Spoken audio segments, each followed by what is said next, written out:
Hello student, YouTube के हमारे इस चैनल में आप सभी लोगों का स्वागत है। और आज के वीडियो लेक्चर में जो पढ़ने वाले हैं वो है सरल सूक्ष्मदर्शी और संयुक्त सूक्ष्मदर्शी। और सरल सूक्ष्मदर्शी और संयुक्त सूक्ष्मदर्शी को शुरू करने से पहले हम लोग पढ़ेंगे दर्शन कोण, विजुअल एंगल। तो दर्शन कोण क्या होता है, सूक्ष्मदर्शी क्या होता है, इसको जान लेने के बाद फिर हम इसके क्रिया विधि के बारे में पढ़ेंगे। ठीक है, तो चलिए पहले हेडिंग डाल लीजिए। ये हम लोग जो है इसका जो टॉपिक है प्रकाशिक यंत्र, प्रकाशिक यंत्र के बारे में हम पढ़ रहे हैं। प्रकाशिक यंत्र के अंतर्गत हम लोग पढ़ेंगे प्रकाशिक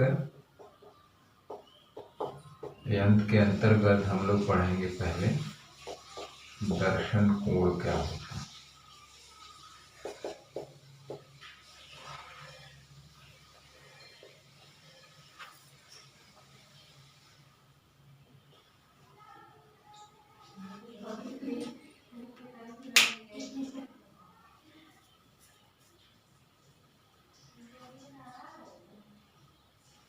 ठीक है,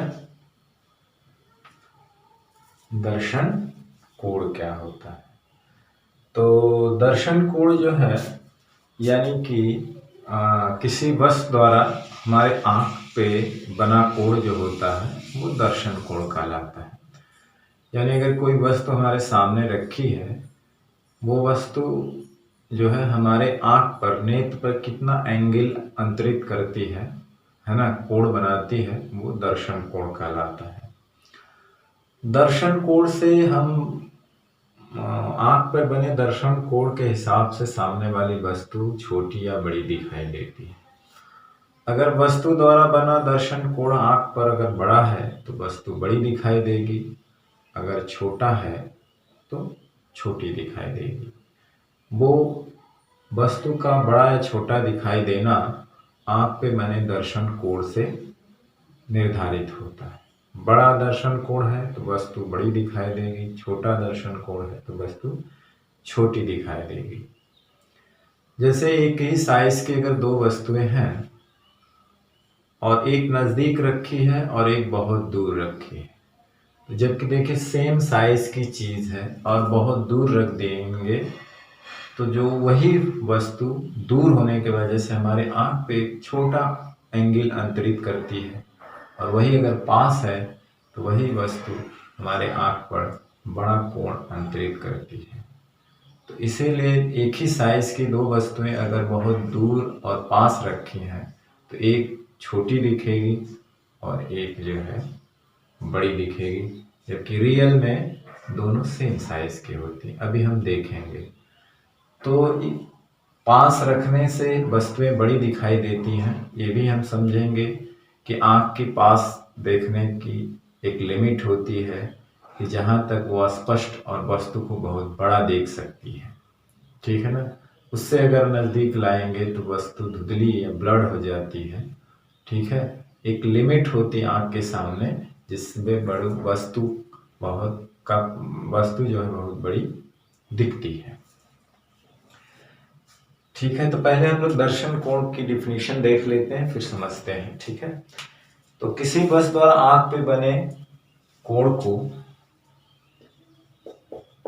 किसी वस्तु द्वारा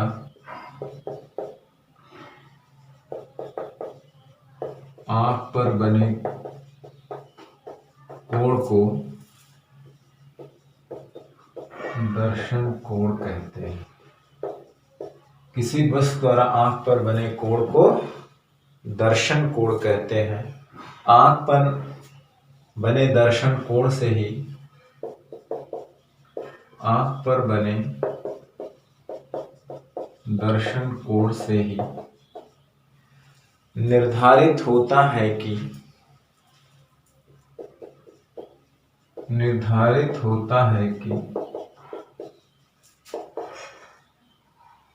आँख पर बने दर्शन कोण से ही निर्धारित होता है कि दिखने वाली वस्तु छोटी है या बड़ी, दिखने वाली वस्तु छोटी है या बड़ी। ठीक है ना, दिखने वाली वस्तु छोटी है या बड़ी। यदि आंख पर बना कोण दर्शन कोण बड़ा है तो वस्तु बड़ी दिखाई देगी। यदि आंख पर बना दर्शन कोण बड़ा है तो वस्तु बड़ी दिखाई देगी।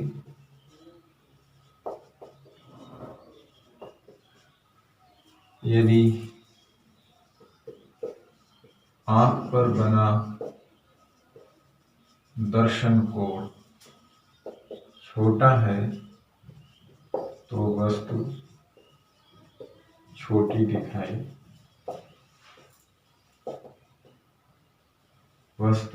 दिखाई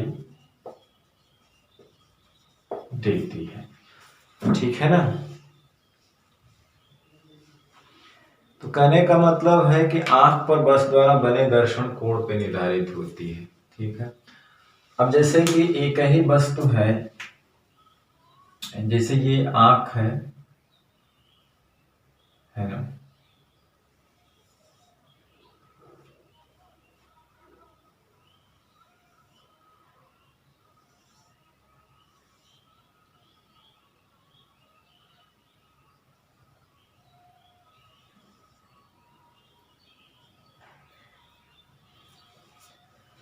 अब जैसे कि दो वस्तुएं एक ही साइज की हैं, मान लीजिए ये वस्तु है, ठीक है, नेत्र पर दर्शन कोण जो बना रही है इतना बना रही है, ठीक है, यहाँ पे उसका प्रतिबिंब बनेगा ऐसा।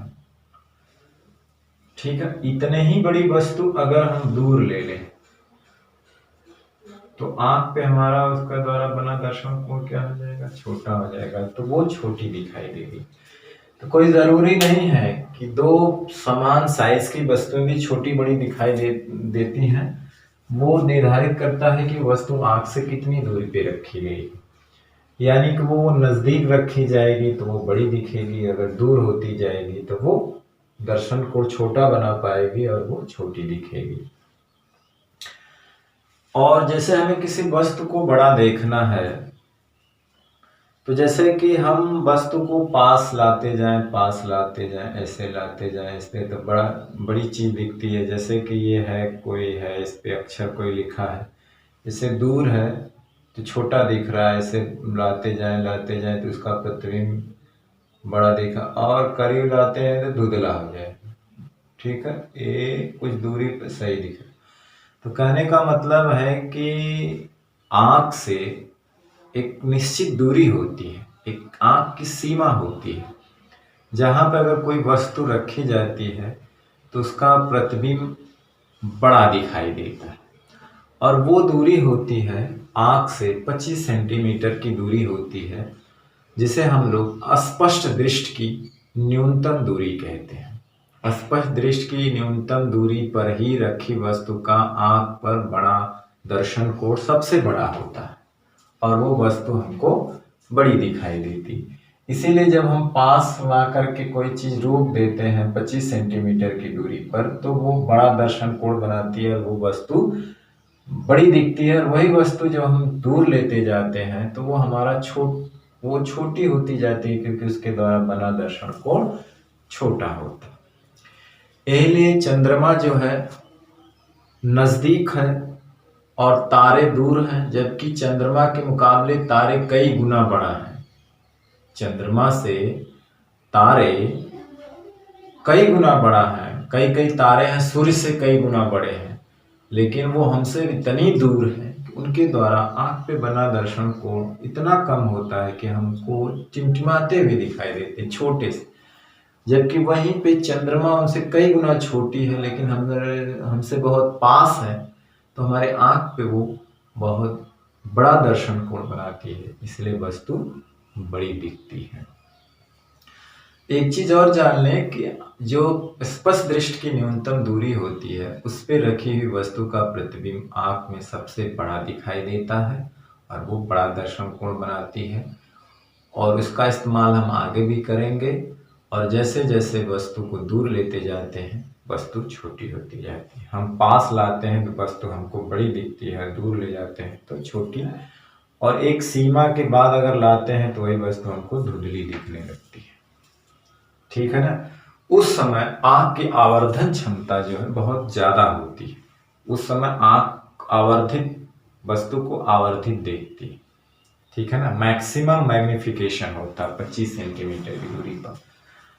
और जब हम इसी वस्तु को अनंत पे रख देते हैं, जब हमारी आंख रिलैक्स्ड होती है, उस समय मिनिमम मैग्निफिकेशन होता है, क्योंकि अनंत पे रखी वस्तु छोटी होती है और आंख पर कोई दबाव नहीं पड़ता है ना, एकदम रिलैक्स्ड होती है, तो वो मिनिमम मैग्निफिकेशन कहलाता है। और मैक्सिमम कहलाता है 25 सेंटीमीटर। लेकिन हाँ, एक चीज और है कि जब वो बड़ी तो देखती है 25 सेंटीमीटर दूर पे, लेकिन आंख पे बहुत दबाव डालना पड़ता है, जोर डालना पड़ता है, स्ट्रैंड पोजीशन में होती है आंख, है ना। तो जब हम आंख, एक दो चीज होता है, बड़ी तो हमको देखने में मिलती है वस्तु, लेकिन आंख में दबाव पड़ता है।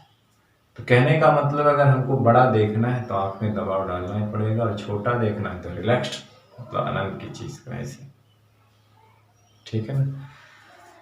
तो चलिए, अब प्रकाशिक यंत्र की आवर्धन क्षमता जो कोणीय अनुपात होता है।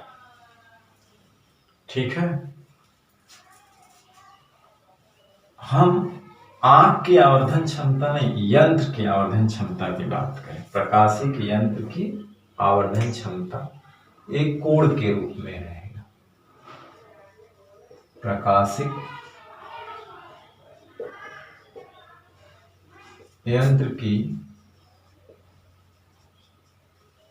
आवर्धन क्षमता, इसको हम लोग कोणीय अनुपात कहा जाए।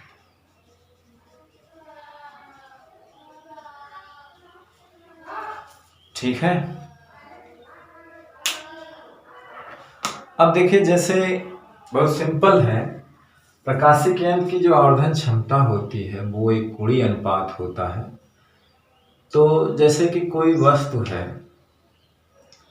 उसका किसी प्रकाशिक यंत्र द्वारा जो प्रतिबिंब बनता है, कोई वस्तु है, उसका प्रकाशिक यंत्र कोई है, उस यंत्र द्वारा, प्रकाशिक यंत्र सरल सूक्ष्मदर्शी, संयुक्त सूक्ष्मदर्शी, दूरदर्शी, ये सारी चीजें आएंगे, परावर्तक, दूरदर्शी सब आएगा।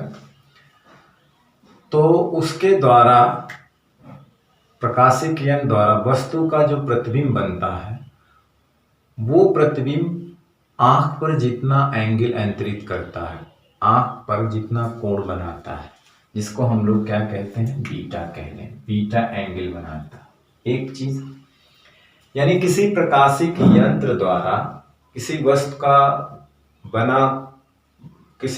का बना प्रतिबिंब का आंख पर बना दर्शन कोण, बनाए गए अंतिम प्रतिबिंब, मतलब कहने का मतलब उसके प्रतिबिंब द्वारा बनाए गए दर्शन कोण, और बिना किसी प्रकाशिक यंत्र के कोई वस्तु है, उसका आंख पर बनाए गए दर्शन कोण,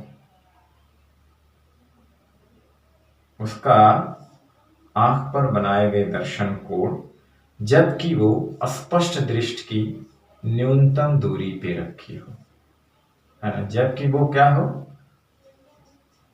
स्पष्ट दृष्टि की न्यूनतम दूरी पे रखी हो, जिसको अल्फा कहते हैं। और ये जो है फिक्स होता है, ये हर केस में फिक्स रहेगा, चाहे वो सरल, सूक्ष्मदर्शी, दूरदर्शी कहें। तो कहने का मतलब है कि वस्तु द्वारा आंख पे बनाया गया दर्शन कोण, जबकि वह स्पष्ट दृष्टि की न्यूनतम दूरी यानी 25 सेंटीमीटर पे रखी हो। दूसरा है प्रकाशिक यंत्र द्वारा वस्तु के बने प्रतिबिंब द्वारा आंख पर बने दर्शन कोण बीटा।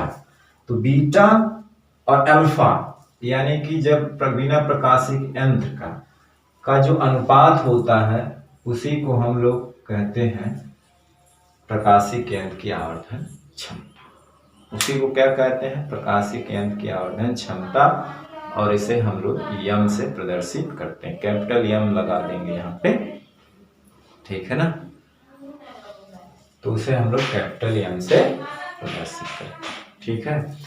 यानी यही वस्तु बिना प्रकाशिक यंत्र के जब आंख से स्पष्ट दृष्टि की न्यूनतम दूरी पर रखी हो तब कितना एंगल बनाता है। और यही वस्तु को हम अगर किसी प्रकाशिक यंत्र से देखते हैं तो वो यंत्र इसका जो अंतिम प्रतिबिंब बनाता है, जो प्रतिबिंब बनाता है अंतिम, वो प्रतिबिंब आंख पर कितना दर्शन कोण बनाता है वो, और फिर ये वस्तु बिना प्रकाशिक यंत्र के कितना आंख पे दर्शन कोण बनाती है, वो दोनों का अनुपात ही प्रकाशिक यंत्र का आवर्धन क्षमता कहलाता है। ठीक है, तो इसी बात को हम लोग लिख लेते हैं।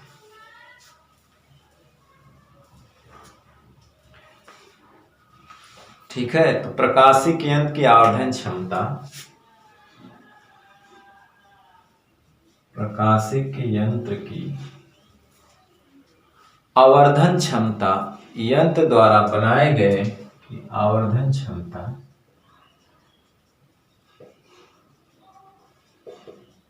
यंत्र द्वारा बनाए गए अंतिम प्रतिबिंब यंत्र द्वारा बनाए गए अंतिम प्रतिबिंब द्वारा, है ना, आंख पे बने दर्शन कोण, आंख पर बने दर्शन कोण जिसको हम लोग क्या कहते हैं, बीटा, तथा बिना प्रकाशिक यंत्र के, बिना प्रकाशिक यंत्र के तथा बिना प्रकाशिक यंत्र के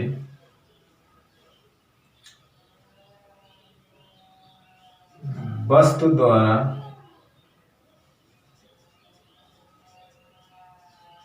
आंख पर बने दर्शन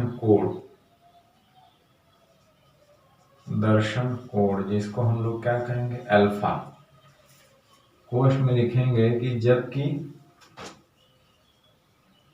जबकि वस्तु स्पष्ट दृष्टि की न्यूनतम दूरी पर रखी हो।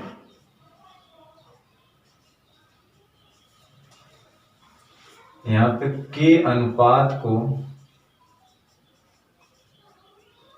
प्रकाशिक यंत्र की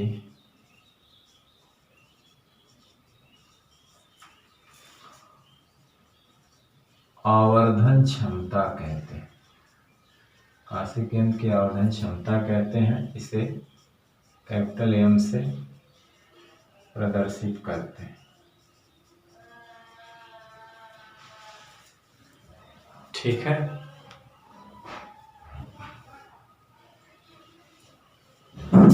यानी एम बराबर हो जाएगा बीटा बटे अल्फा। आप इसका स्क्रीनशॉट लीजिए जल्दी से।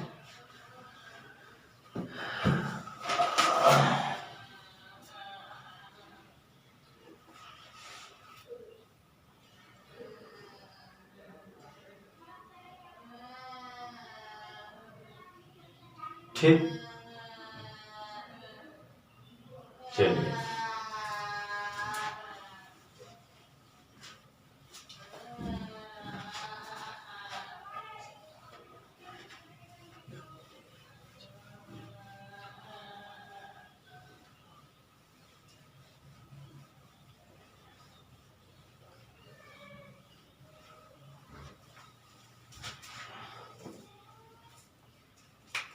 अब क्या है, ये दो कोणों का अनुपात होता है, इसीलिए इसे कोणीय आवर्धन भी कहते हैं ना। यह दो कोणों का अनुपात होता है, इसीलिए इसे कोणीय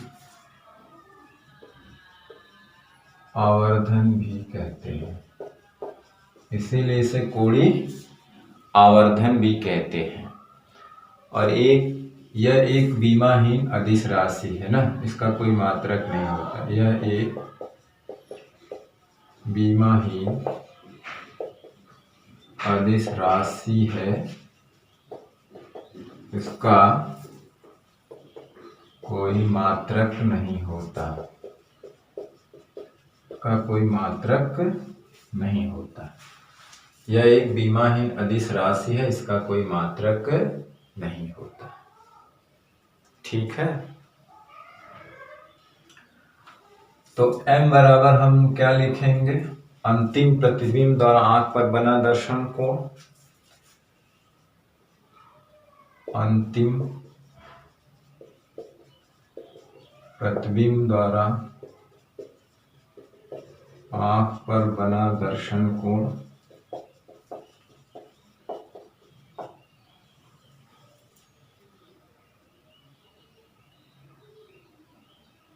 नीचे स्पष्ट दृष्टि की न्यूनतम दूरी पर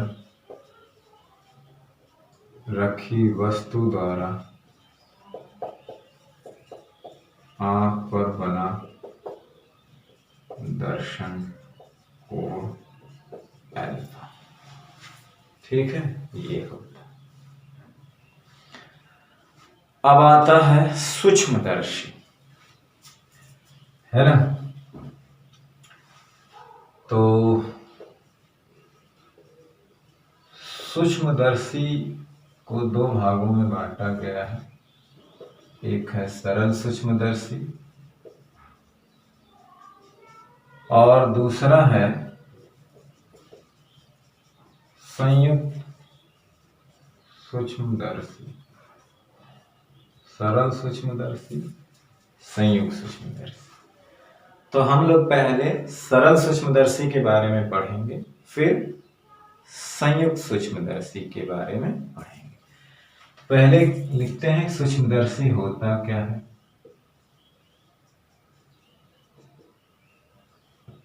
सूक्ष्मदर्शी क्या है,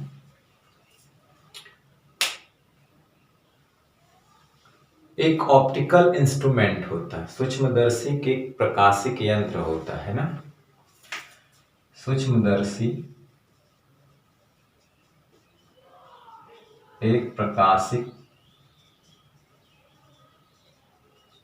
सूक्ष्मदर्शी क्या है, एक प्रकाशिक यंत्र होता है जिसकी सहायता से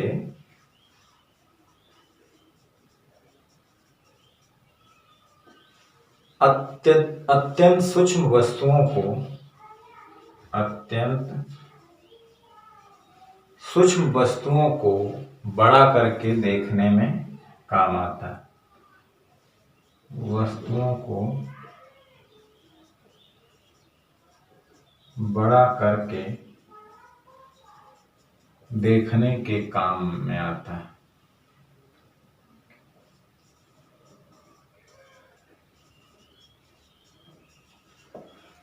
सूक्ष्मदर्शी एक प्रकाशिक यंत्र होता है जिसकी सहायता से अत्यंत सूक्ष्म वस्तुओं को बड़ा करके देखने के काम में आता है। सूक्ष्मदर्शी एक प्रकाशिक यंत्र होता है जिसकी सहायता से अत्यंत सूक्ष्म वस्तुओं को बड़ा करके देखा जाता है। ये ज्यादा अच्छा वर्डिंग है, बड़ा करके देखा जाता है, बड़ा करके देखा जाता है ना। चलिए इसका स्क्रीनशॉट लीजिए। अब हम लोग पहले पढ़ेंगे सरल सूक्ष्मदर्शी क्या होता है। सरल सूक्ष्मदर्शी, चलिए इसको मिटा देते हैं। ठीक, तो आइए अब चलते हैं सरल सूक्ष्मदर्शी क्या है इसके बारे में पढ़ते हैं।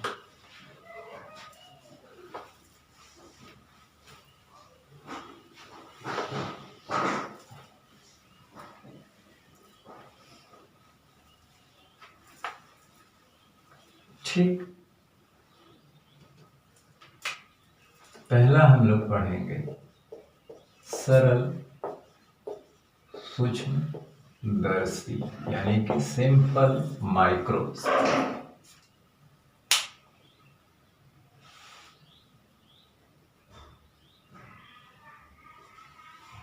देखिए सरल सूक्ष्मदर्शी जो होता है उसमें एक सिंगल लेंस होता है। सरल सूक्ष्मदर्शी में एक सिंगल लेंस होता है, यानी एक निश्चित फोकस दूरी का एक अकेला आवर्धक उत्तल लेंस होता है, जिसकी सहायता से वस्तु को बड़ा देखने के लिए हम क्या करते हैं, वस्तु को लेंस के प्रकाशिक केंद्र और फोकस के बीच में रखते हैं। आप लोगों ने उत्तल लेंस द्वारा बने प्रतिबिंब में देखा था कि एक ऐसी कंडीशन थी जिसमें वस्तु को अगर प्रकाशिक केंद्र और फोकस के बीच में रखा जाता था तो वस्तु का बड़ा सा प्रतिबिंब आभासी सीधा वस्तु की तरफ बनता था। ठीक है ना। तो उसी कंडीशन का उपयोग हम यहाँ करेंगे, सरल सूक्ष्मदर्शी में हम उसी कंडीशन का उपयोग करेंगे। ठीक है। जो कंपाउंड होता है, संयुक्त होता है, संयुक्त का मतलब उसमें एक से अधिक लेंसों का प्रयोग किया जाता है, तो आगे अभी आएगा। ठीक है। तो सरल सूक्ष्मदर्शी में क्या है, सरल सूक्ष्मदर्शी में एक फोकस दूरी का, सरल सूक्ष्मदर्शी में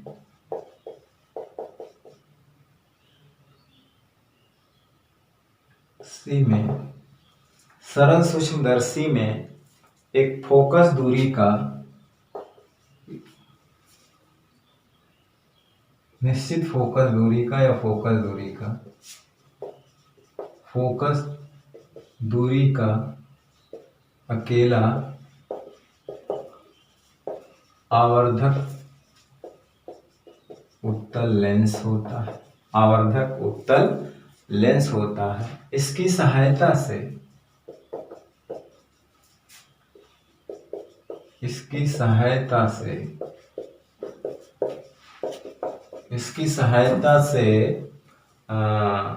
वस्तु को बड़ा देखने के लिए, इसकी सहायता से वस्तु को बड़ा देखने के लिए वस्तु को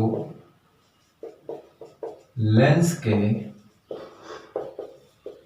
प्रकाशिक केंद्र तथा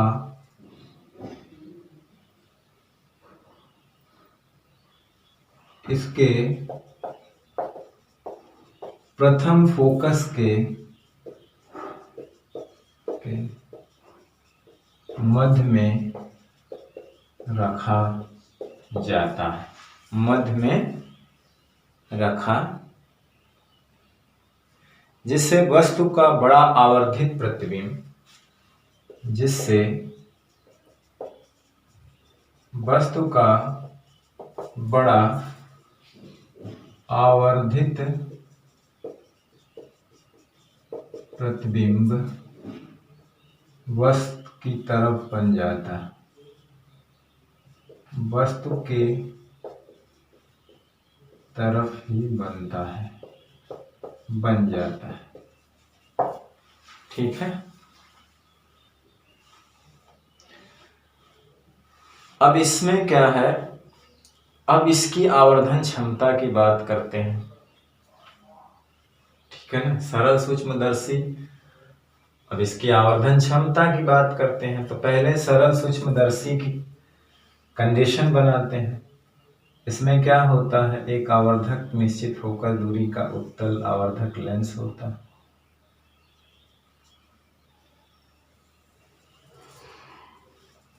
ये मुखाक्ष है, जिसका प्रथम फोकस मान लो यहाँ पे है और इसका द्वितीय फोकस यहाँ पे है। ठीक, इसका प्रथम फोकस वहां पे है। ठीक, इसमें हमने अभी लिखा था कि वस्तु को, इसका प्रकाशिक केंद्र O है और वस्तु को जो है इसके फोकस और प्रकाशिक केंद्र के बीच में रखा जाता है। तो इसकी यहाँ से दूरी क्या है, U। ठीक है। तो इसका प्रतिबिंब जो है ये कहाँ से होकर जाएगी, फोकस से होकर जाएगी।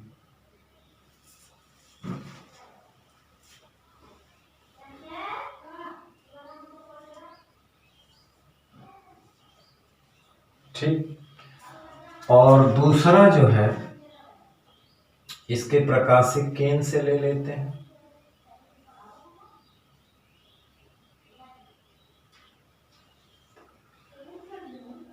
ठीक, और ये दोनों रेज जब पीछे जाती हैं तो क्या होती है, यहाँ पे तो आंख होती है, आंख हम लोग यहाँ पे देखते हैं, ये दोनों तो पीछे फैलती जाती है, लेकिन जब हम इसे आगे बढ़ाते हैं इसके डायरेक्शन में, है ना, आप इसको देख लीजिएगा, थोड़ा सा ये इसके साथ आ रहा है, तो इसका बड़ा सा प्रतिबिंब जो है यहाँ पे बन जाता है। ठीक,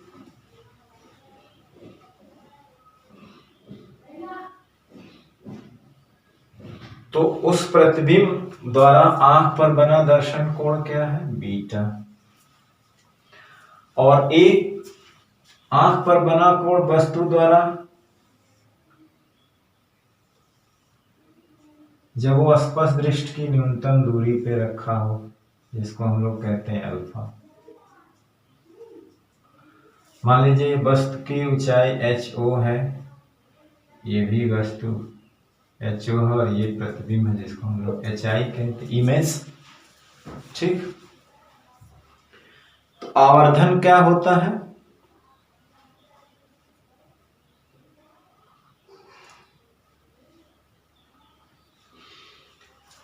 अब चलिए, अब यहां से हम लोग इसका आवर्धन निकालेंगे, इसको हम मिटा देंगे। अब इसका स्क्रीनशॉट लेना चाहें तो ले सकते हैं। ठीक है,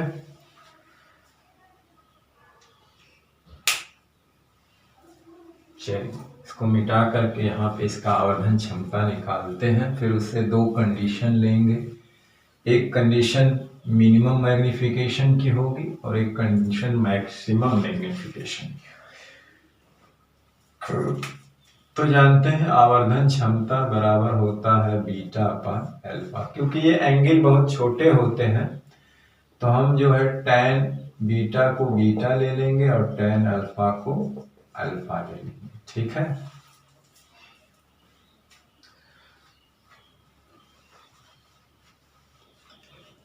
लेकिन एंगल छोटे हैं तो पहले हम बीटा क्या होता है फिर अल्फा क्या होता है वो कोण बराबर चाप बटे त्रिज्या वाली कंडीशन लेंगे, या पहले इसको देख लेते हैं। तो हम पहले बीटा की वैल्यू निकालें, जैसे कि tan बीटा मतलब बीटा बराबर होता है लंब बटे आधार। तो चूंकि देखिए यही वाला एंगल ये जो है दूर है तो भी वही बीटा एंगल बना रहा, और ये नजदीक है तो भी वही एंगल, यानी कि वही चीज जब नजदीक लाएंगे तो हमको बड़ी दिखाई देगी। कहने का मतलब यही है कि ये दोनों आंख पर सेम दर्शन कोण बना रहे हैं, है ना।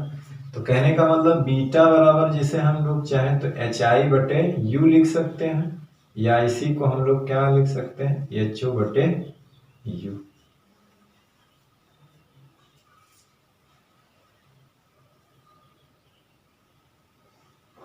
सॉरी, हाँ U, और ये भी हो सकता है, हाँ ये भी, ये प्रतिबिंब की जो दूरी है यहाँ से कितनी दूर पे बन रहा है, ये भी है।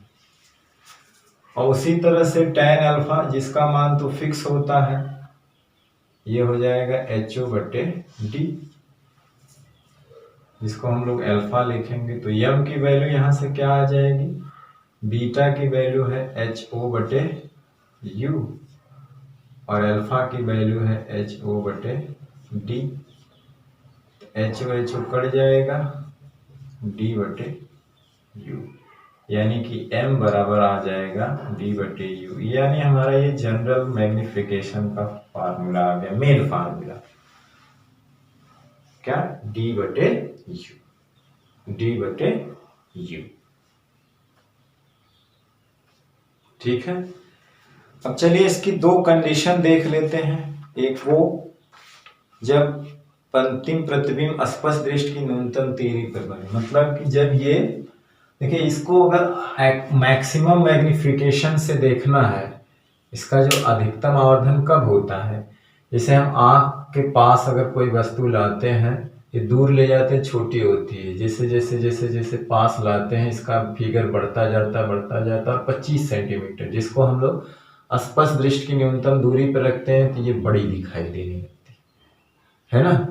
तो इसीलिए इसका मैग्निफिकेशन अगर लेना है तो इस तरह इसका समायोजन करना है कि ये जो प्रतिबिंब बन रहा है आंख से कितनी दूर पे बने, 25 सेंटीमीटर की दूरी पे बने, मतलब स्पष्ट दृष्टि की न्यूनतम दूरी पे बने तो मैक्सिमम मैग्निफिकेशन होता है। और जब अंतिम प्रतिबिंब अनंत पे बने तो मिनिमम मैग्निफिकेशन होता है, लेकिन उस समय आंख जो है आंख पे कोई जोर नहीं देना पड़ता है ना, आंख रिलैक्स्ड होती है ना, तनाव रहित होती है।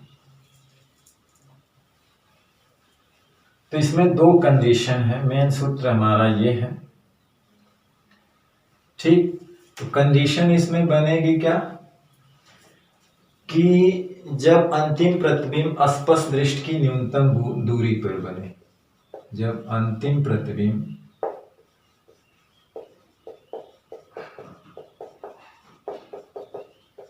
स्पष्ट दृष्टि की न्यूनतम दूरी पर बने, जब अंतिम प्रतिबिंब स्पष्ट दृष्टि की न्यूनतम दूरी पर बने, यानी कि v जो है वो क्या हो जाए d, यानी कि -d रखेंगे क्योंकि सारी चीजें लेफ्ट हैं, तो यहां से लेफ्ट नापी गई दूरियां क्या होती हैं, ऋणात्मक होती हैं, है ना।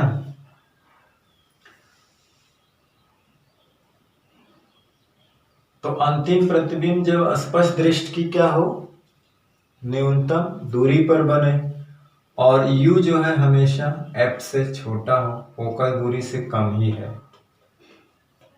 क्योंकि इसके फोकस के अंदर रखा गया है ना। तो लेंस के सूत्र से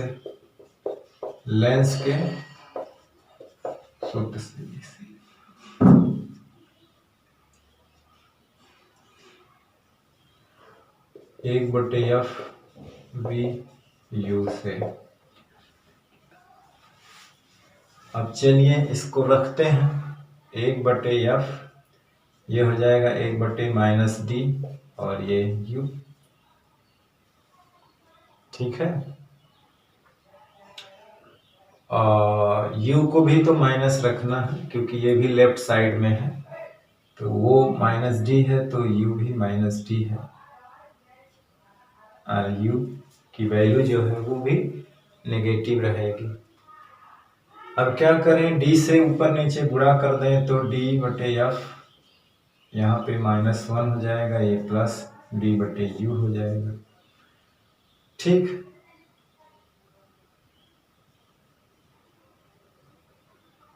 यानी अगर हम इसको देखें तो d/u हमको मिल गया यहाँ, और उधर जाएंगे तो 1+d/f, और d/u को हम लोग क्या कहते हैं, मैग्निफिकेशन, आवर्धन क्षमता।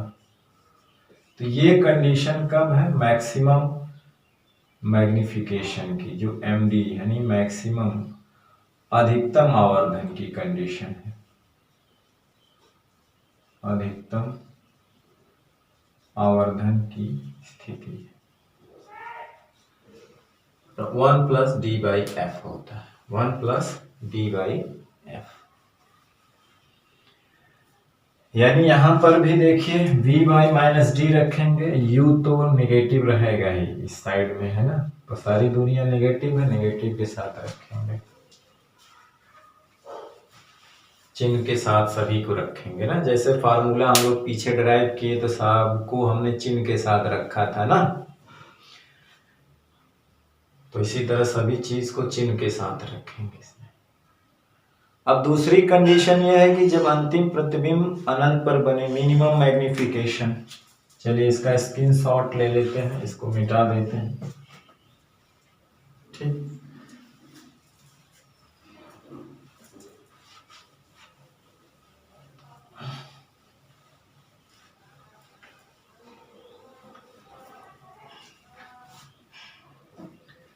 दूसरी कंडीशन ये है कि जब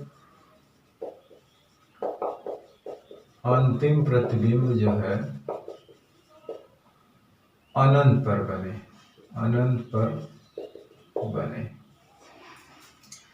यानी कि b बराबर इनफाइनाइट हो जाएगा। तो जब कोई चीज प्रतिबिंब अनंत पे कब बनता है? जब वस्तु फोकस पे होती है।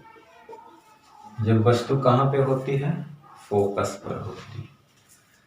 तो सूत्र इससे रखने पर 1/f u से, है ना, सबको माइनस के साथ रखना है, सबको माइनस के साथ रखना है।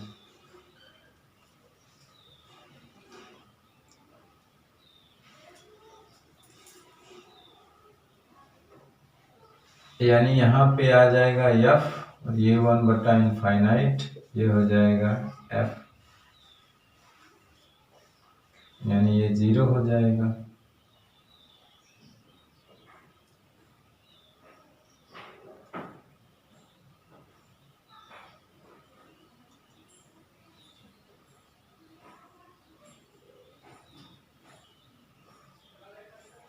अभी रुके बता रहे हैं माइनस में क्यों नहीं रखाएगा। d से दोनों तरफ गुणा कर देंगे तो d/f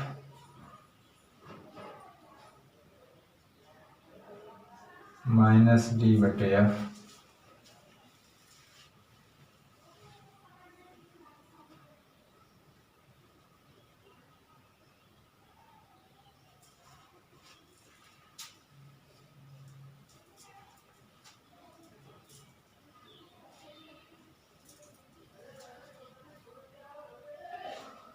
और यहाँ पे क्या हुआ था कि हम जानते हैं कि m बराबर होता है d/u, तो u बराबर होता है f, तो m बराबर हो जाएगा d/f चीज। तो इसीलिए यहाँ पर भी इसको क्या हम लिख सकते हैं, m बराबर माइनस d/f।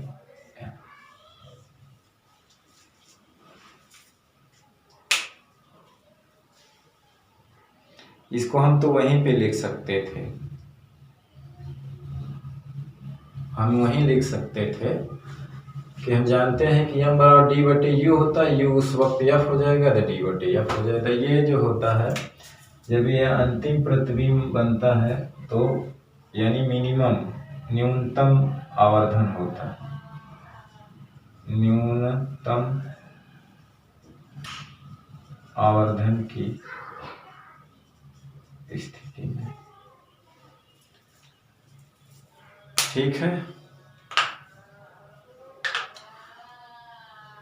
तो यहाँ पर इसको अगर हम माइनस में रखें, अगर प्रथम फोकस दूरी की बात करें तो इसकी प्रथम फोकस दूरी निगेटिव होती है, माइनस में रखेंगे तो ये प्लस हो जाएगा, ठीक है।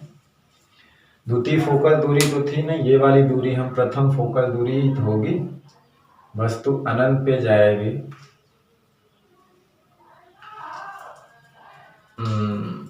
अगर वस्तु अंतिम प्रतिबिंब अनंत पे बन रहा है, इसका मतलब है कि वस्तु उसके फोकस पे आ गई, फोकस पे आ गई तभी तो जाकर के वो अनंत पे बन रहा है।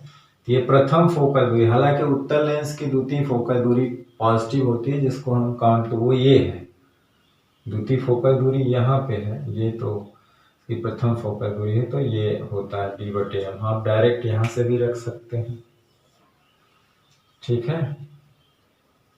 और ये बराबर m भी होता है, तो आप इससे भी कर देंगे, नहीं तो डायरेक्ट यहाँ पे रख सकते हैं। तो ये रिलैक्स्ड पोजीशन होती है जिसपे आप को आँख को जोर नहीं देना पड़ता है। वस्तु दूर होती है तो इसका मतलब है कि बहुत दूर है, तो इसका मतलब है वो छोटी दिखाई देगी, तो वहाँ पे मिनिमम मैग्निफिकेशन होता है, ठीक है ना, क्योंकि उसके द्वारा जो आँख पे बना हुआ दर्शन कोण होता है वो छोटा होता है। ये भी मैग्निफिकेशन होता है, लेकिन मिनिमम मैग्निफिकेशन ये वाली कंडीशन, मैक्सिमम मैग्निफिकेशन ये वाली कंडीशन, ठीक।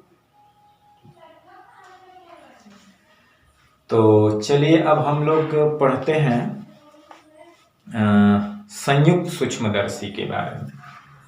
इसका दूसरा जो हमने अभी देखा है वो संयुक्त सूक्ष्मदर्शी, ठीक है। चलिए इसको स्क्रीनशॉट लेना ले लीजिए। चलिए,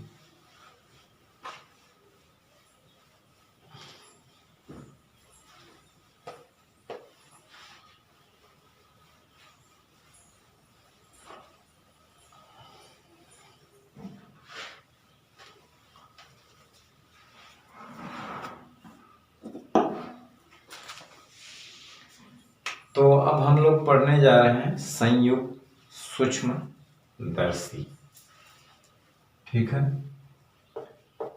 संयुक्त कंपाउंड माइक्रोस्कोप, संयुक्त सूक्ष्मदर्शी।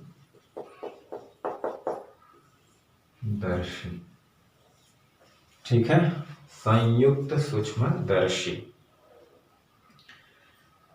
तो संयुक्त सूक्ष्मदर्शी के बारे में थोड़ा सा कि इसमें बनावट के बारे में अगर देखा जाए तो ये धातु की 2 नलिकाएं होती हैं इसमें, जैसे कि इसमें धातु की बनी 2 नलिकाएं होती है ना, राउंड, मतलब इसका जो ऊपर वाला फेस अगर देखा जाए, हालांकि हम अंदर वाला जो डायग्राम है वो बनाएंगे। तो आपको थ्योरेटिकल अगर लिखना है तो ये धातु की बनी 2 नलिकाएं होती हैं, और एक धातु की नली के एक सिरे पे बड़े द्वारक का, मतलब दूसरे पहले वाली पे बड़े द्वारक का 2 लेंस का इसमें प्रयोग होता है। संयुक्त सूक्ष्मदर्शी है ना, तो इसमें कंबाइन मतलब एक से अधिक लेंस का प्रयोग होता है। तो हम लोग 2 लेंस का पढ़ेंगे, हालांकि जो बहुत अच्छे आवर्धक संयुक्त सूक्ष्मदर्शी होते हैं उसमें 2 से अधिक लेंसों का भी प्रयोग किया जाता है। ठीक है,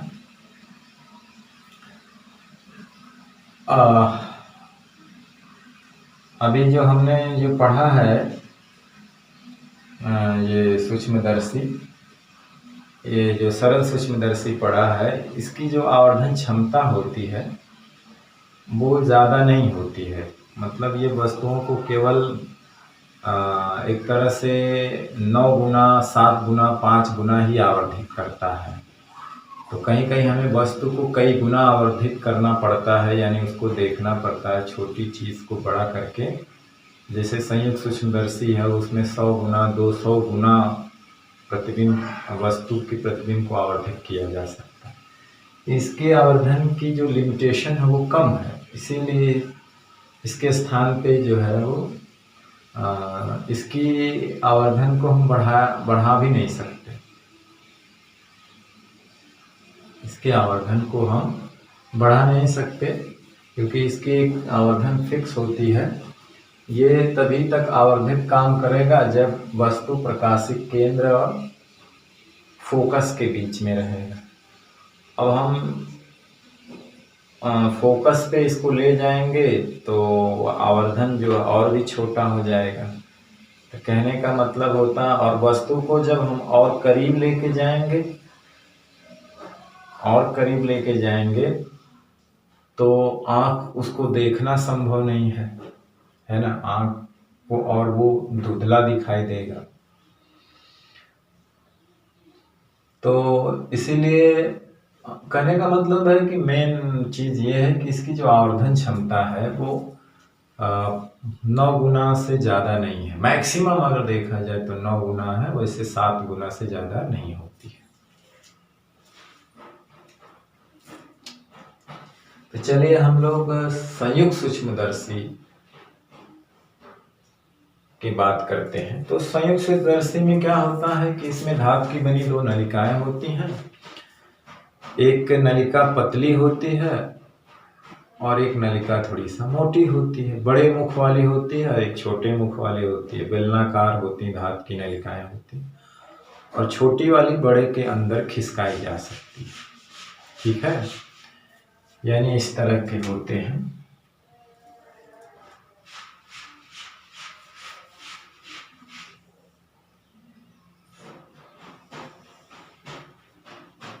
और इसके अंदर वाला जो है, इसके अंदर जो एक छोटी नलिका होती है,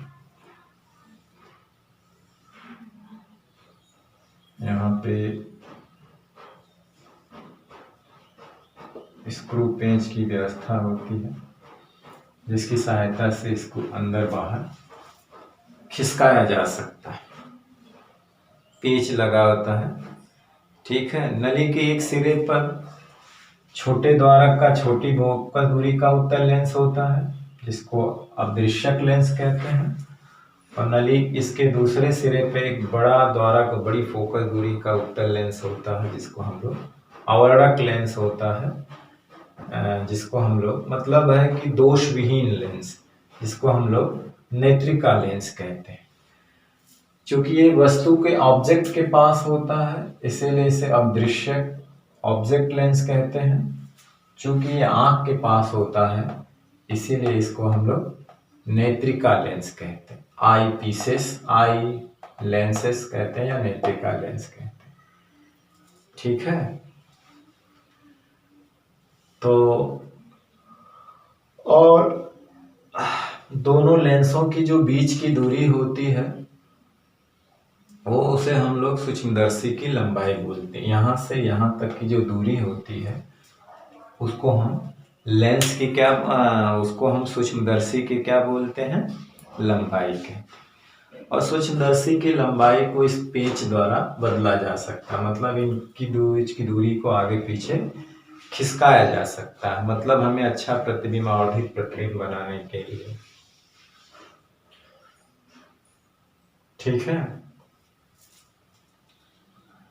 तो इसको हम लोग क्या करते हैं, आगे पीछे खिसका करके और इनके बीच की दूरी को बदला जा सकता है, ठीक है। तो इसी बात को हम लोग लिख लेते हैं। तो संयुक्त सूक्ष्मदर्शी में धातु की दो नलिकाएं होती हैं। संयुक्त सूक्ष्मदर्शी में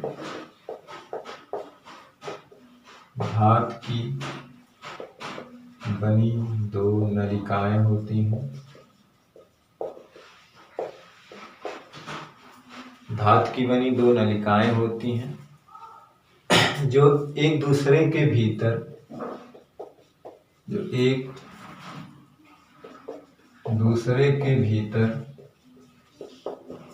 एक पेंच की सहायता से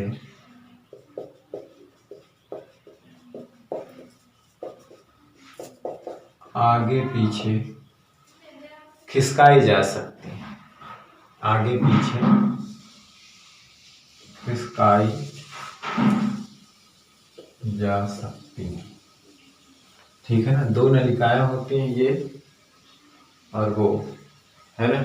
जो पेच की सहायता से इनको अंदर बाहर खिसकाया जा सकता। एक नली के सिरे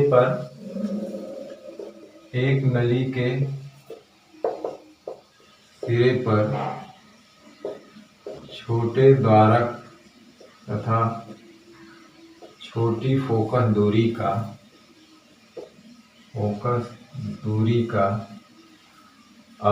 उत्तल लेंस लगा होता है। छोटे द्वारक छोटे फोकस दूरी का एक अवर्णक लेंस लगा होता है, या केवल लेंस लिख उत्तल लेंस, अवर्णक जो है ना, उत्तल लेंस लगा होता है। अवर्णक लेंस मतलब जिसमें कोई दोष ना हो, है ना, गोली विघटन का या रंगों का कोई दोष नहीं हो, जिससे करेक्ट प्रतिबिंब बनता हो, करेक्ट पोजीशन, उत्तल लेंस लगा होता है। तथा दूसरे सिरे पर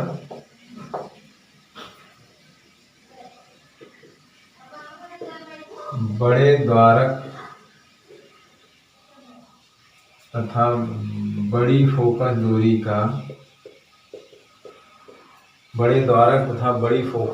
का, है ना, एक अवर्णक उत्तल लेंस लगा होता है। अवर्णक उत्तल लेंस लगा होता है, ठीक है।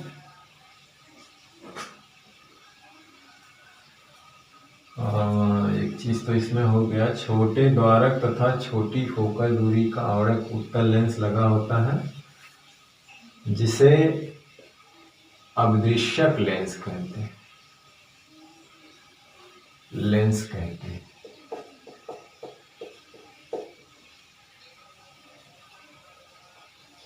तथा जिसे अदृश्यक लेंस कहते हैं।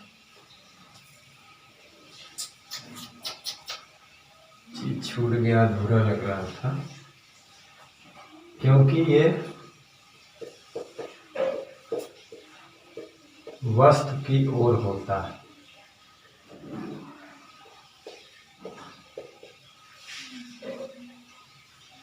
तथा नली के दूसरे सिरे पर बड़े द्वारक तथा बड़ी फोकस दूरी का अवर्धक लेंस लगा होता है।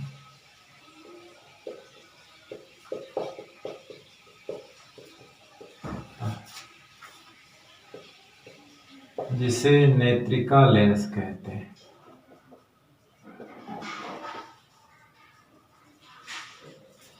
अवर्धक कोई जरूरी नहीं लिखना, चाहे तो लिख सकते हैं। लेंस ही केवल उत्तल लेंस होता है, क्योंकि ये आंख के पास होता है। क्योंकि आंख के पास होता है। दोनों लेंसों के बीच की दूरी को क्या कहते हैं? बताया था कि दोनों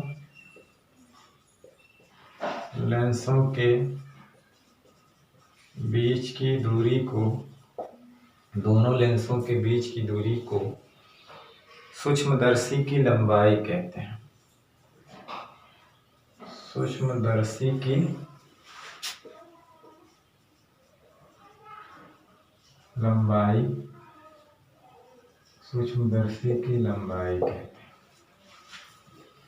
ठीक है। सूक्ष्मदर्शी की लंबाई पेंच द्वारा परिवर्तित की जा सकती है। जो पेंच नहीं लगा है वही है। सूक्ष्मदर्शी की लंबाई जो है पेंच द्वारा बदली जा सकती है। सूक्ष्मदर्शी की लंबाई पेंच द्वारा क्या हो जाएगी? बदली जा सकती है। ठीक।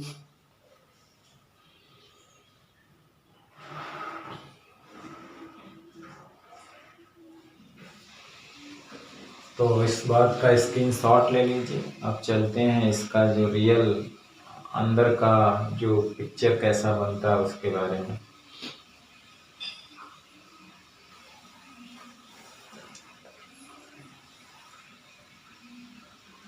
चलिए,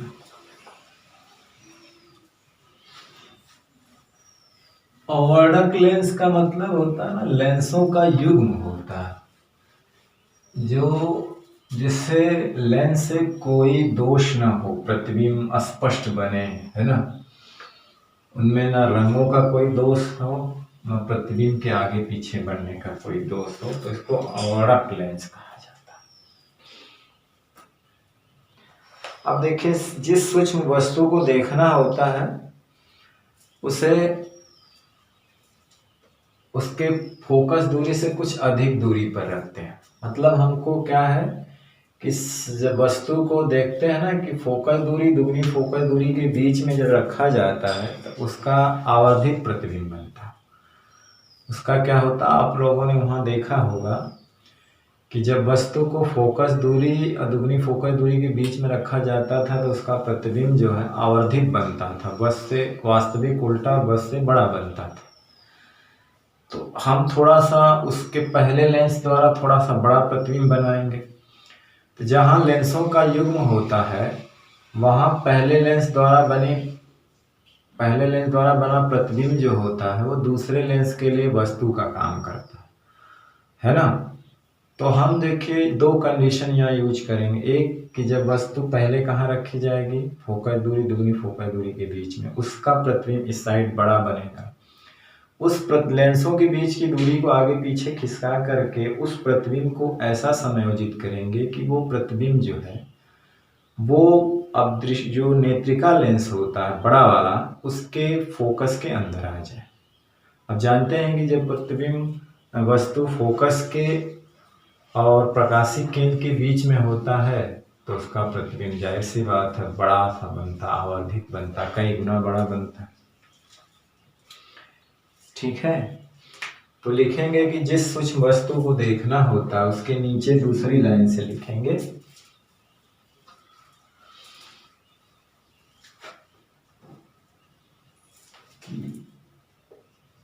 जिस सूक्ष्म वस्तु को देखना होता है, जिस सूक्ष्म वस्तु को देखना होता है उसे अदृश्यक लेंस के सामने, उसे अदृश्यक लेंस के सामने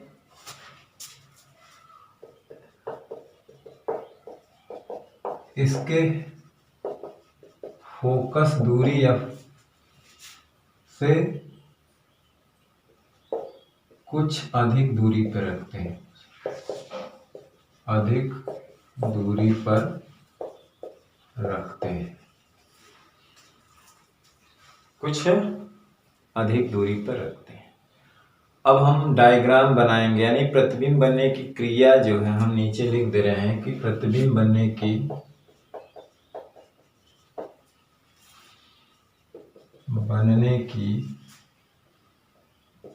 क्रिया निम्न किरण आरेख में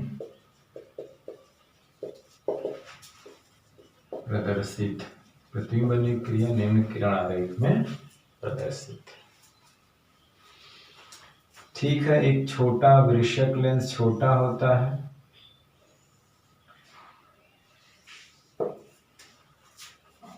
और ये नेत्रिका लेंस थोड़ा सा बड़ा होता है, ज्यादा अंतर नहीं होता इनकी फोकस दूरियों में।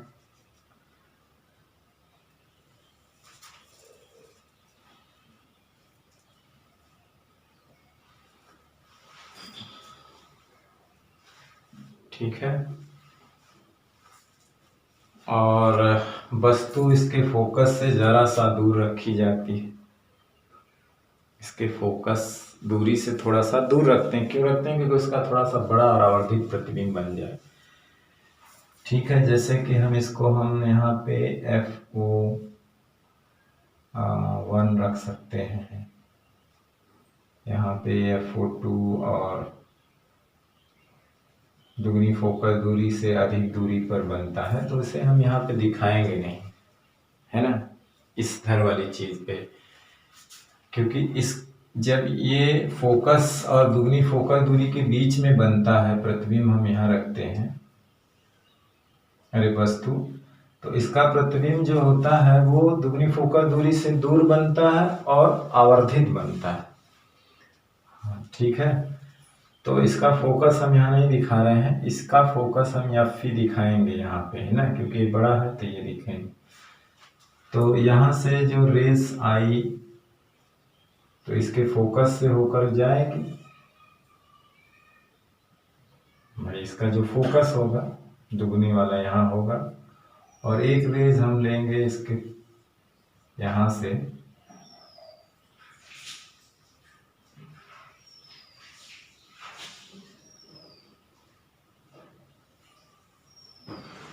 तो इसका, जैसे अगर हम इसको हम मान ले रहे हैं A B, या नहीं A B, या इसको A मानिए सिरे को और इसको B मानिए। ठीक है, तो इसको आप मानिए A1, इसको मान लीजिए B1। तो ये जो इसका फोकस है ये FO2 हो सकता है। वस्तु की दूरी जो यहाँ से है वो उसको हम नाप लेते हैं, उसको U4 रख देते हैं ऑब्जेक्ट। अब प्रतिबिंब जो बनता है यहाँ से यहाँ तक, इसको हम मान लेते हैं VO। ठीक, अब क्या है, इन लेंसों के बीच की दूरी को इस तरह से समायोजित करते हैं कि ये जो है इसके फोकस के अंदर आ जाए। मान लेते हैं इसका जो फोकस है ये यहाँ पे है, FE1 है या FE है। ठीक है, और दूसरा जो है इसका फोकस यहाँ होगा। तो ये इसके लिए वस्तु का काम करेगा। तो यहाँ से क्या है, एक समांतर रेस चलेगी, इसके फोकस से होकर जाएगी, यहाँ पे इसका Fe2 है ना। और एक जो है इसके प्रकाशिक केंद्र से आएगी, तो बिना विचलित हुए सीधे निकल जाएगी। इधर आपका आई है, आँख है इधर, ये जा कर के कहीं मिलेंगे नहीं, लेकिन इसको अगर हम पीछे बढ़ाते हैं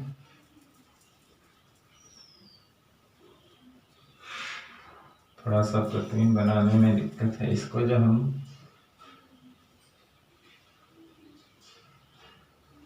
पीछे बढ़ाते हैं, रियलिटी तो ये है।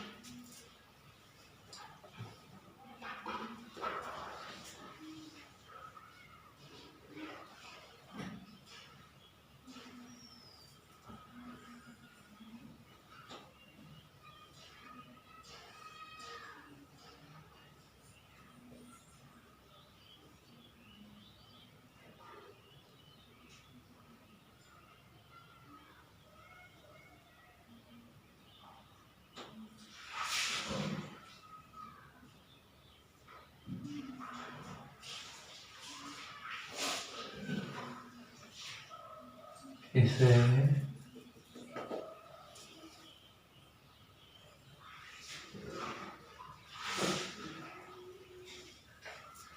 यानी कि कहीं यहाँ पे इसका प्रतिबिंब आकर बनता, तो इसे हम लोग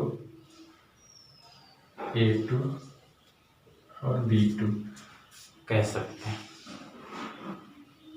ठीक है, यहाँ पे क्या, यहाँ पे भी बन सकता है, यहीं पे भी बन सकता है, अब जैसा दिखाएं इसको, है ना। अगर हम चाहें दोनों को यहीं मिला देते तो यहाँ पर भी बन सकता था, कोई वो नहीं है। ठीक है, आपकी मर्जी। जैसे ये थोड़ा सा तिरछा भी लग रहा, इन दोनों को यहीं ला के मोड़ दीजिए, तो ये भी कोई जरूरी नहीं कि यहाँ भी बने, यहाँ भी बना सकते हो, जैसे जहां बन जाए। जैसे कि ये मिटा दें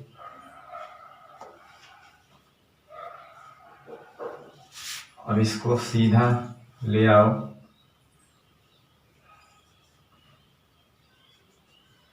देखिए यहीं बन गया, तो आप यहीं बना दो।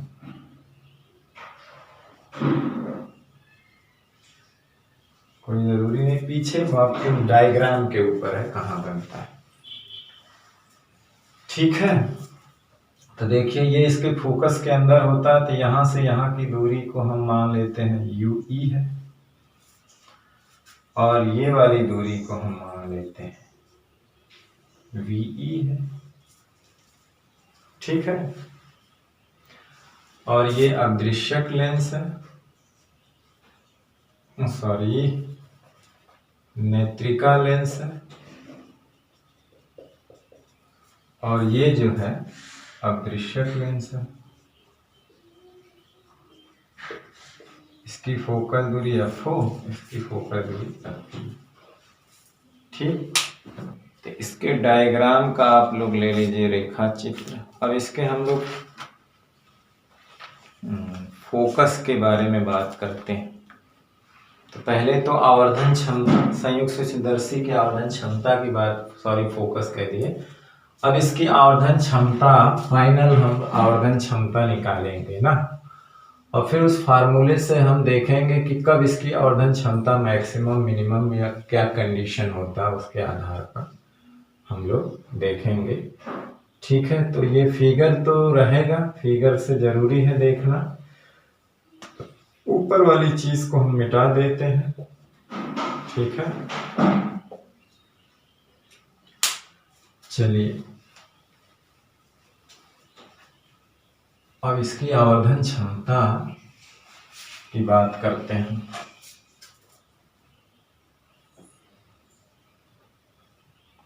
तो यम बड़ा संयुक्त सूक्ष्मदर्शी क्या, संयुक्त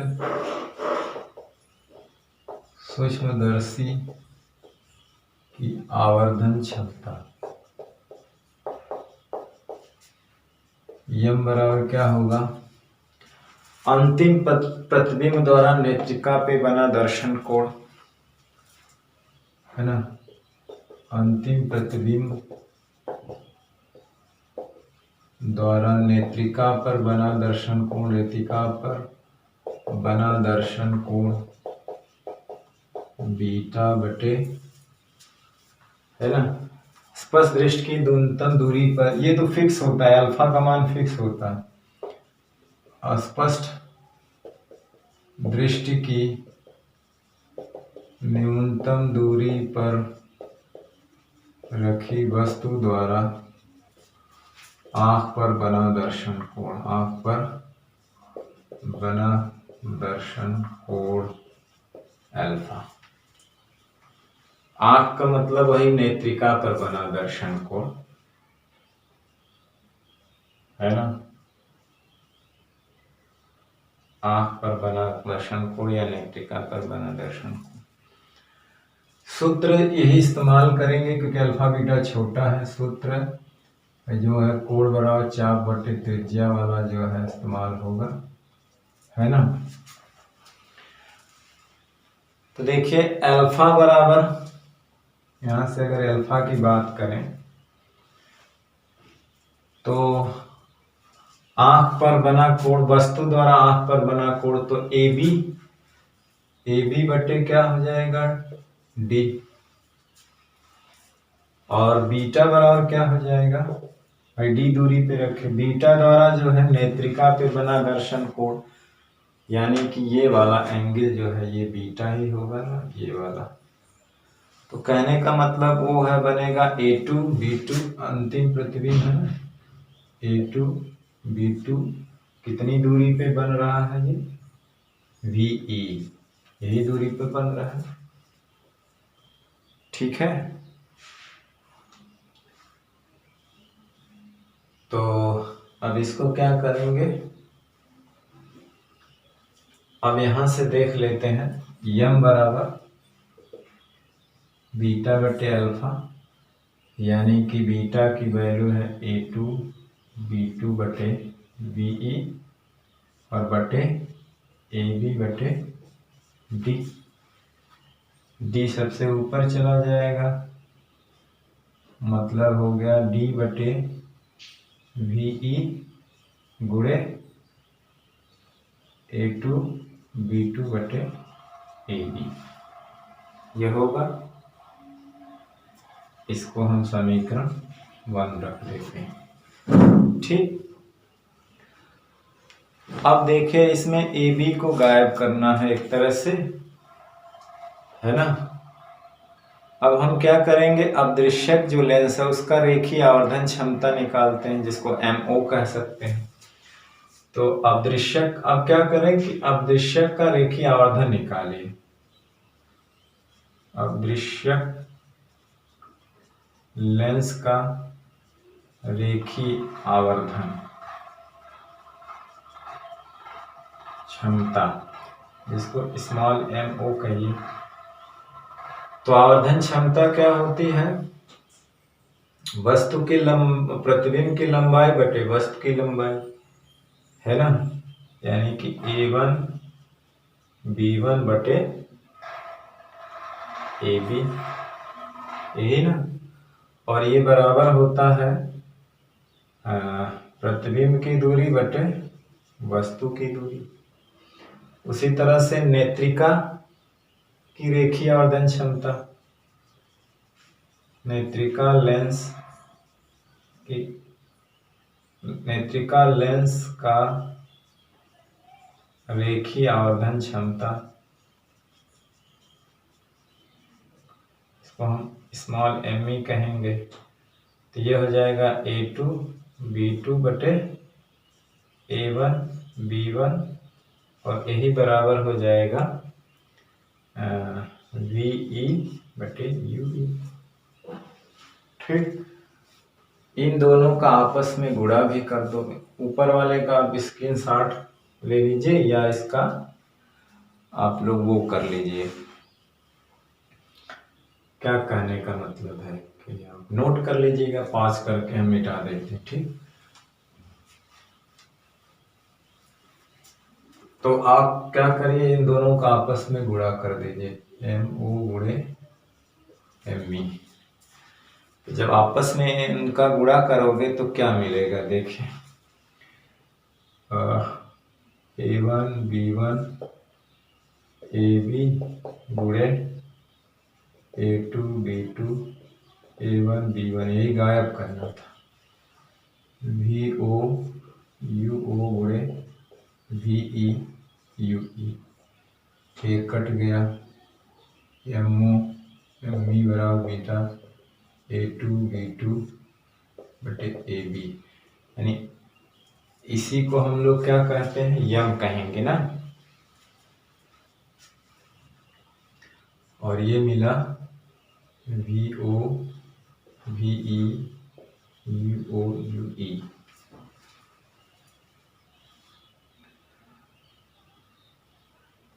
तो ये जो है देखिए, अंतिम प्रतिबिंब की लंबाई बटे वस्तु की लंबाई, तो इसे संयुक्त सूक्ष्मदर्शी की आवर्धन क्षमता कहेंगे। अतः संयुक्त सूक्ष्मदर्शी की आवर्धन क्षमता, देखिए सवाल में हम आया था तो हो जाएगा यम बराबर MO गुणे ME। ठीक, MO गुणे ME। ठीक, इसका मतलब होता है कि संयुक्त सूक्ष्मदर्शी की जो रेखीय आवर्धन क्षमता है, इसके अदृश्यक तथा नेत्रिका लेंस के रेखीय आवर्धन क्षमताओं के गुणनफल के, तो ये संयुक्त सूक्ष्मदर्शी की आवर्धन क्षमता, रेखीय आवर्धन क्षमता, रेखीय आवर्धन क्षमता। तो क्या लिखेंगे,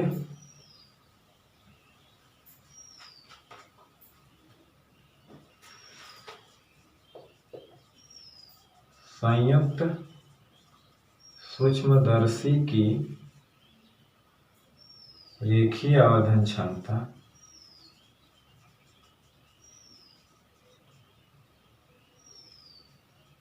इसके अदृश्यक तथा नेत्रिका लेंसों के रेखीय आवर्धन क्षमताओं के गुणनफल के बराबर होता है, के बराबर होता है, गुणनफल के बराबर होता है। अब देखो, अब पुनः क्या है, अब हमने यहीं पे देखा था, ये हमने साथ साथ में करते हुए आए। हमने देखा था कि A2 B2 AB बराबर हमने देखा था VO UO गुणे VE UE, ऐसा देखा था ना। अब देखिए समीकरण 1 की अगर बात करें, जिसको हमने मिटा दिया था, समीकरण 1 को हमें रखना पड़ेगा। यम बराबर हमने देखा था A2 B2, है ना। समीकरण नंबर 1, समीकरण नंबर क्या था, एक ये था, ये समीकरण नंबर 1 था। तो देखिए A2 B2 AB, है ना, बराबर ये आया है पुनः, अभी हमने पीछे देखा था। तो समीकरण नंबर 1 से संयुक्त सूक्ष्मदर्शी की जो रेखीय, अब कोणीय आवर्धन क्षमता क्या होगी, तो इसको मिटा दें। समीकरण 1 से संयुक्त सूक्ष्मदर्शी की कोणीय आवर्धन क्षमता, हम ये जो पढ़ रहे हैं कोणीय आवर्धन क्षमता, तो समीकरण 1 से संयुक्त सूक्ष्मदर्शी की कोणीय आवर्धन क्षमता, ये कोणीय आवर्धन क्षमता निकाली गई है ना। A2 B2 AB के जगह है रख दे, ठीक है। कोणीय आवर्धन क्षमता क्या होगी, तो रेखीय आवर्धन क्षमता है। कोणीय आवर्धन A2 B2 की जगह क्या है, VO यू ओ वी ई यू ई। अब यहाँ बगल में क्या है, डी बटे वी ई, तो वी ई वी कट गया, तो एम बराबर क्या मिला,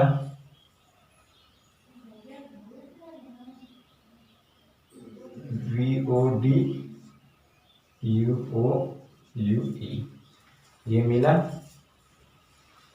इसको समीकरण नंबर क्या ए रख दीजिए। चलिए, तो ये जो है कोणीय आवर्धन क्षमता का सूत्र मिला। ये जो क्या है, कोणीय आवर्धन V O D U O into U E. ठीक, ये हमारा आवर्धन का जनरल फार्मूला मेन, जैसे उसमें आया था सरल सूक्ष्मदर्शी में आया था यम बराबर डी बटे यू, उसी तरह इसमें ये आया। ठीक, अब हम दो कंडीशन लेते हैं, मैक्सिमम मैग्नीफिकेशन आवर्धन की और न्यूनतम आवर्धन की, दो कंडीशन की। कब मैग्नीफिकेशन, देखिए मैक्सिमम आवर्धन कब होता है, जब अंतिम प्रतिबिंब हमें मैक्सिमम बड़ा कब दिखाएगा, जब हम आँख के पास लाते हैं। कोई भी चीज़ जब हम पास में लाते हैं तो हमको बड़ी दिखती है, दूर ले जाते हैं तो छोटी दिखती है। क्यों दिखती है, क्योंकि दूर वाली वस्तु आँख पर छोटा दर्शन कोण बनाती है और नजदीक वाली वस्तु आँख पर बड़ा दर्शन कोण बनाती है। एक ही साइज की देखिए दो वस्तुएं जब हम एक पास रखते हैं दूर तो छोटी बड़ी दिखती है, जब इस साइज में बराबर, तो छोटे लाने पर पास लाने पर, लेकिन एक सीमा होती है, 25 सेंटीमीटर की दूरी पे लाएंगे तब वो मैक्सिमम बड़ी दिखती है, इसके बाद आगे और लाएंगे धुंधली दिखती है ना।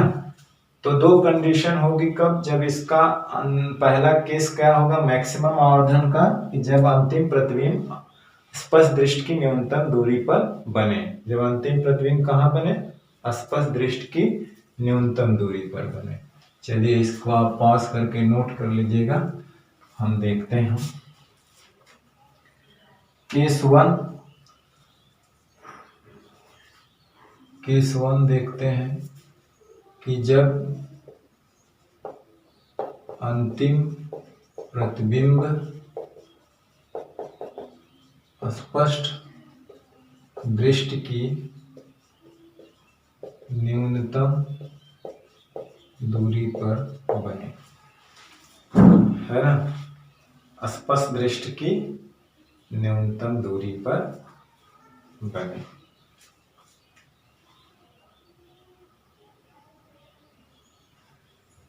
तो स्पष्ट दृष्टि की न्यूनतम दूरी पर बनने का मतलब क्या है कि जो वी ई है वो माइनस डी हो, क्योंकि सारी चीजें बाएं हैं और चिन्ह के साथ रखना है। तो नेत्रिका लेंस के लिए भाई यही तो देख रहा है, तो नेत्रिका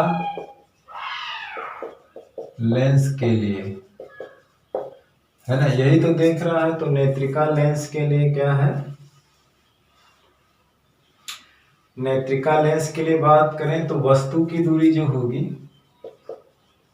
वस्तु की दूरी नेत्रिका लेंस के लिए क्या होगी, उस वक्त यू ई है, वस्तु की दूरी यू ई है, प्रतिबिंब की दूरी डी हो जाएगी, प्रतिबिंब की दूरी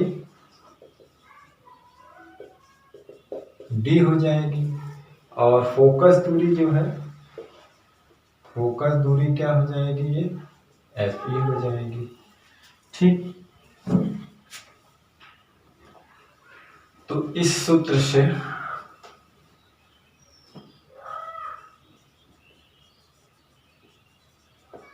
U से क्या हो जाएगा, एफ ई माइनस डी हो जाएगा, और U के जगह हम माइनस यू ही रख देंगे।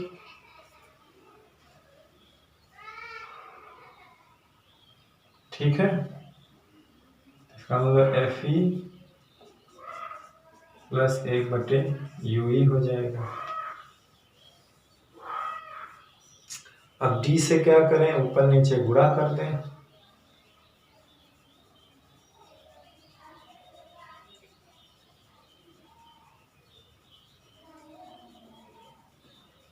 दोनों तरफ।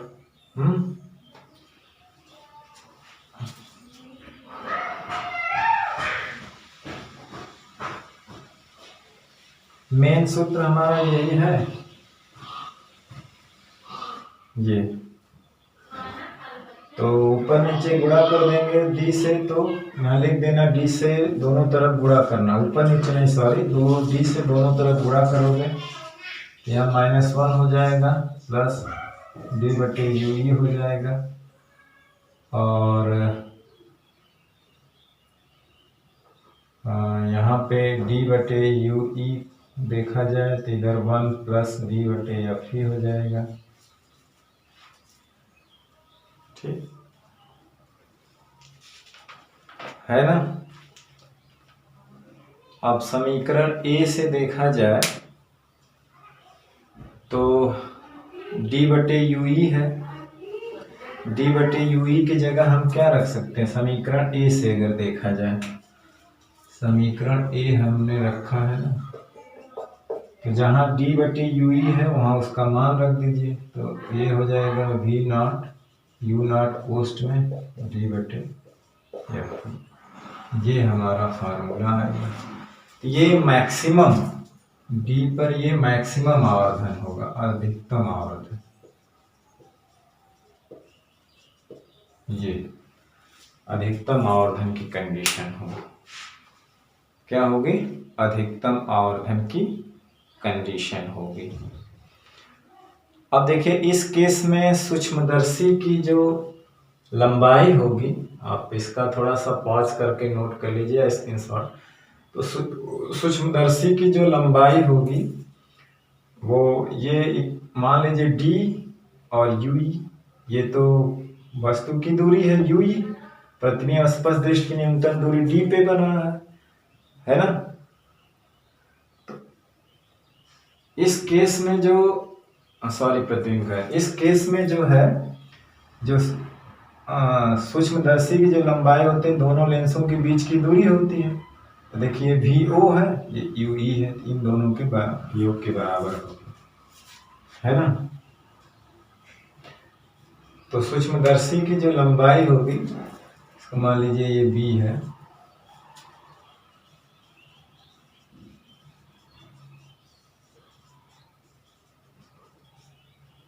ये यू ई, ये वी ओ, तो V O plus U E की बराबर होगी।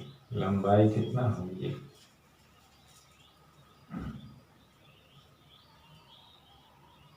कैपिटल नहीं स्मॉल है, इतना और इतना। अब दूसरी कंडीशन है कि जब प्रतिबिंब अनंत पर बने, अनिश्रांत नेत्र के लिए,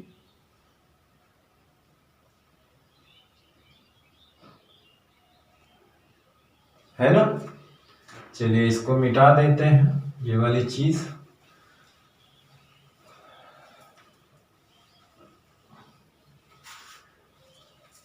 क्या है कि जब अंतिम प्रतिबिंब अनंत पर बने, केस नंबर 2 है कि जब अंतिम प्रतिबिंब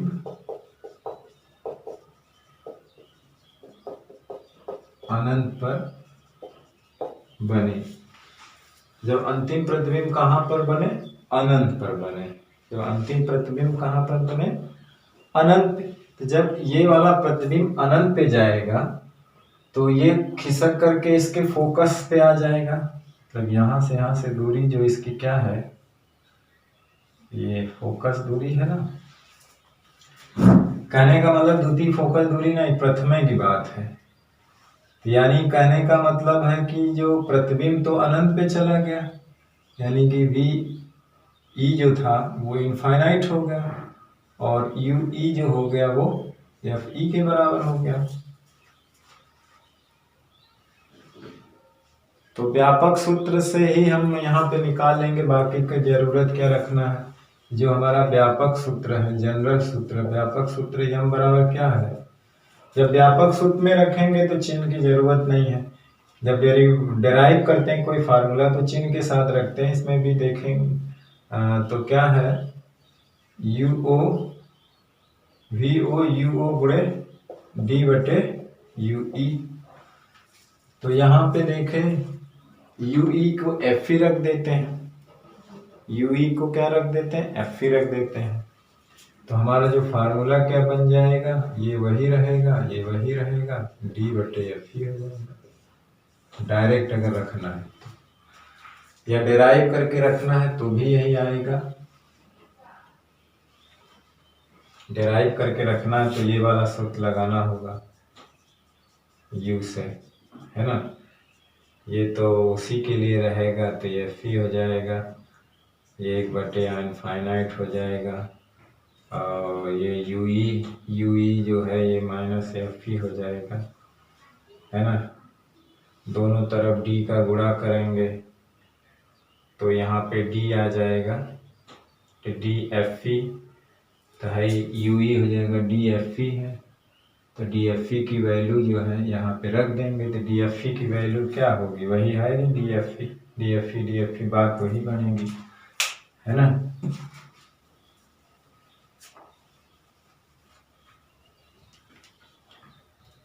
क्योंकि ऑलरेडी यूई यहाँ पे माइनस रखा गया है, तो यूई तो F है, तो जब चूंकि ऑलरेडी माइनस में रखा गया तो भी माइनस के साथ वहाँ रहेगा।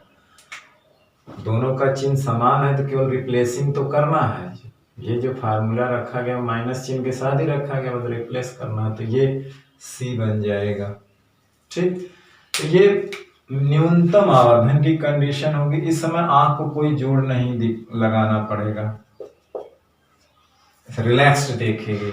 और अधिकतम आवर्धन के लिए आंख को जोर लगाना पड़ेगा, और 25 सेंटीमीटर की दूरी पर प्रतिबिंब बनाएंगे तो हमें बड़ा सा दिखेगा।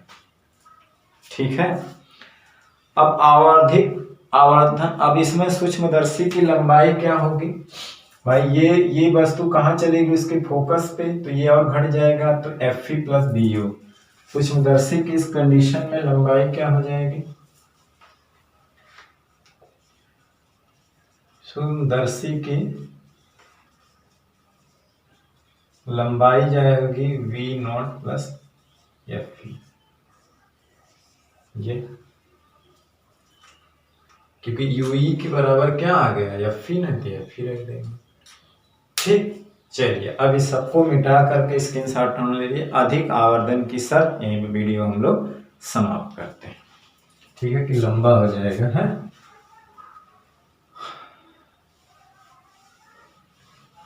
अधिक आवर्धन की शर्त, चलिए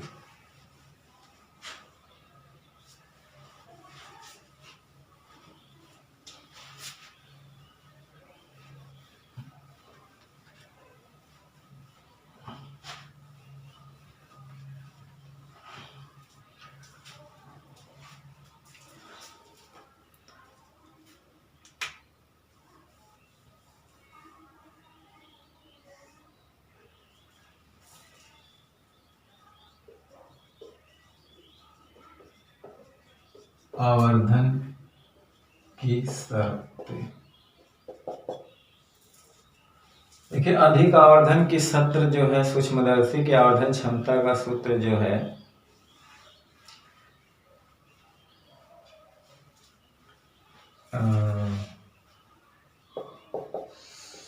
संयुक्त सूक्ष्मदर्शी के आवर्धन क्षमता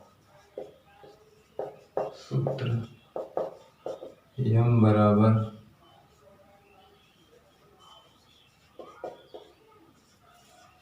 F या इसी को यूई कहते हैं हम, इसी से कोई ज़्यादा फर्क नहीं, से स्पष्ट है कि अधिक आवर्धन के लिए, स्पष्ट है कि अधिक आवर्धन के लिए क्या करना होगा। नंबर 1 देखिए, इसका मान ज्यादा से ज्यादा, इसका मान कम से कम होगा। मेन यहाँ यूई भी रख सकते हैं, फिर यही दोनों। नेत्रिका लेंस की फोकस दूरी का मान है कम से कम होगा, ये भी है। नेत्रिका लेंस की फोकस दूरी का मान कम से कम होना चाहिए।